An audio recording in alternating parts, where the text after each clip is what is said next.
Quand tu parles avec les gens aujourd'hui, ce qui ressort de leur discussion, c'est qu'ils n'ont plus le temps pour le dîn. Tu dis à un frère, fais tes salats, prie salat al-Jumu'ah, apprends la religion, lis le Coran. Tu dis à la sœur, arrête de perdre ton temps, investis-toi un peu plus pour la communauté. Fais quelque chose pour purifier ton cœur, sauve ton âme de la perdition. Et la réponse d'un grand nombre de gens, j'ai pas le temps, Akhi, Wallah c'est dur. Et tu entends plein d'excuses qui ne sont pas valables. Mon frère ainsi que toi ma sœur, comment peux-tu dire de telles paroles? T'as pas le temps pour Allah subhanahu wa ta'ala, mais chaque jour tu passes 1 heure sur Facebook, sur Instagram, Snap, Twitter, etc.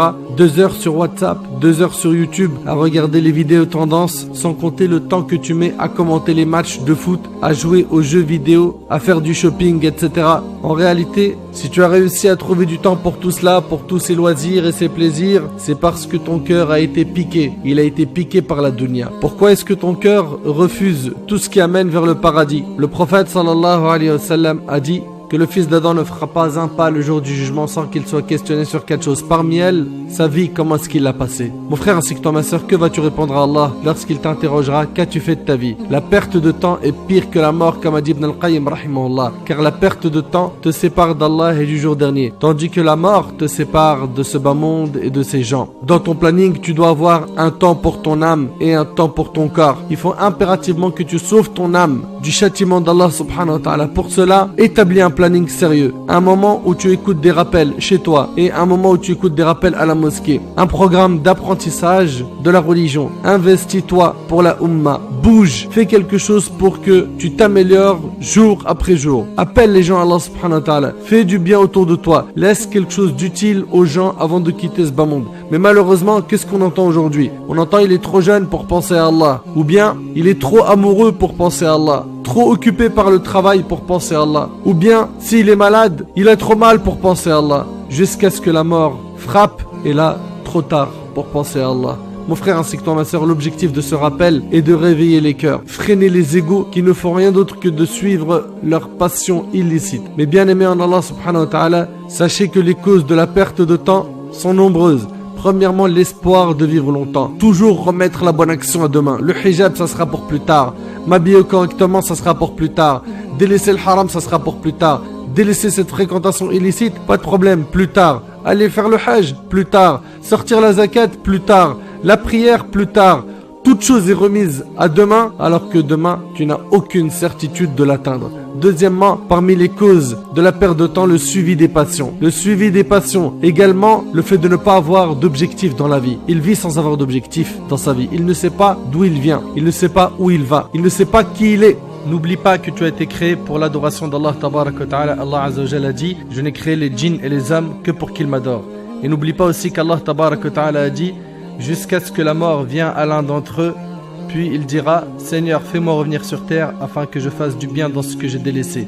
La réponse d'Allah sera, Kalla, non, tu n'auras pas cette faveur de retourner sur terre pour ouvrir une nouvelle fois. Donc saisis cette opportunité qui est ta vie et profite un maximum pour faire plein de bonnes actions. Également, on a la mauvaise fréquentation. Aussi, le fait d'ignorer la valeur du temps. La valeur du temps. Le prophète sallallahu alayhi wa sallam a dit, il y a 2 bienfaits qui ne sont pas appréciés à leur juste valeur, le temps libre et la santé. Mes chers frères et sœurs, tôt ou tard, la mort frappera à notre porte. Ta vraie vie commence après la mort. La tombe est la première station du jour du jugement. Regarde et analyse ta vie jusqu'à maintenant. Est-ce que tu es prêt à être présenté à Allah subhanahu wa ta'ala ou est-ce que tu n'es pas encore prêt? Si tu n'es pas encore prêt, mon frère ainsi que toi ma sœur, ressaisis-toi.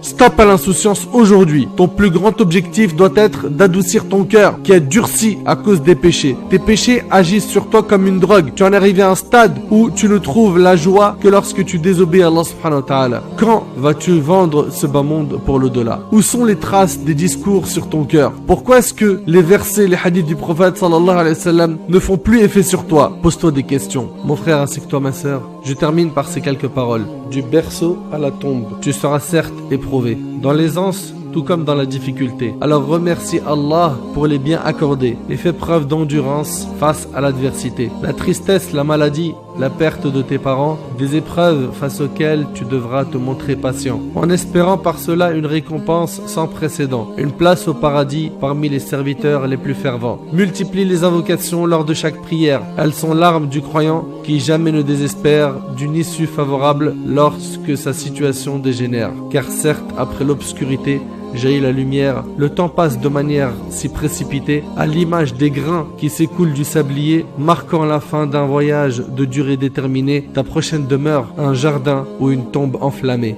La mort, certes réalité que nul n'ignore, qui n'épargne ni le faible ni le fort, sans distinction entre junior et senior, aucun homme ne peut échapper à son sort. Et même si tu fuis et te réfugies en altitude, l'ange de la mort t'atteindra avec certitude.